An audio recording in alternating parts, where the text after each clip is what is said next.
મકર સંક્રાંતિના દિવસે દાન પુણ્યનું ખાસું એવું મહત્વ હોય છે। ત્યારે ગાંધીભૂમિ પોરબંદરમાં લોકોએ કેદારેશ્વર મંદિર સહિત વિવિધ મંદિરની બહાર અનાજ તેમજ મમરા અને તલના લાડુનું દાન કર્યું હતું। તો પશુઓ માટે પણ અનેક સેવા કાર્યો કર્યા હતા। મકર સંક્રાંતિના દિવસે દાન પુણ્યનું અનેરું મહત્વ હોય છે। ત્યારે પોરબંદરમાં સામાજિક સંસ્થાઓ તથા અનેક દાતાઓ તથા નગરજનોએ વિવિધ સ્થળોએ દાન આપી પુણ્યનું ભાથું બાંધ્યું હતું। જેમાં કેદારેશ્વર મહાદેવ સહિત વિવિધ મંદિરની બહાર ભિક્ષુકોને રોકડ તથા અનાજ અને ચીકી સહિતનું વિતરણ કર્યું હતું। જ્યારે મૂંગા પશુઓને ગૌવંશોને લીલો ઘાસચારો તેમજ ઘઉંની બનાવેલી ઘૂઘરી અને લાડવા સહિતની ખાદ્ય ચીજો ખવડાવી દાન પુણ્ય કર્યું હતું। પોરબંદરની તપોભૂમિ એટલે સુરા, સત, સંત અને શ્રદ્ધાની ભૂમિ છે। અને એમાં પણ કેદારેશ્વર મંદિર એટલે પોરબંદરની આગવી ઓળખ છે।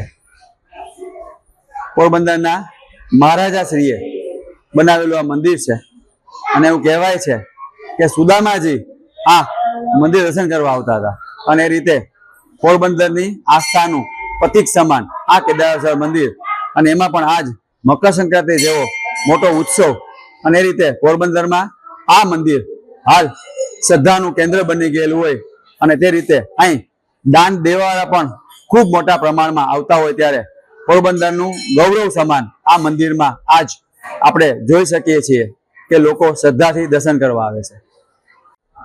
ભારતીય સંસ્કૃતિમાં દાનનું અનેરું મહત્વ છે અને તેમાં પણ દાન આપવા માટે મકર સંક્રાંતિનો ઉત્સવ એ સૌથી મોટો ઉત્સવ હોય અને એ રીતે લોકો કંઈ ને કંઈ કોઈ રૂપિયા આપે, કોઈ તલ સાકરીના લાડુ આપે, કોઈ મમરાના લાડુ આપે। તો હમણાં જ એક ભાઈ મેં જોયું તો સ્ટીલના વાસણો બધાને દાનમાં આપ્યા અને એ રીતે જે અનુકૂળતા આવે એ મુજબ આજ આ દિવસે દાનની સરવાણી વહેતી જ રહે છે।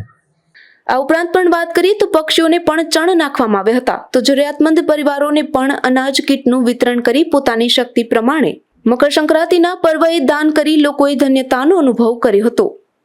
નિપુલ પોપટ, ગુજરાત ન્યૂઝ, પોરબંદર।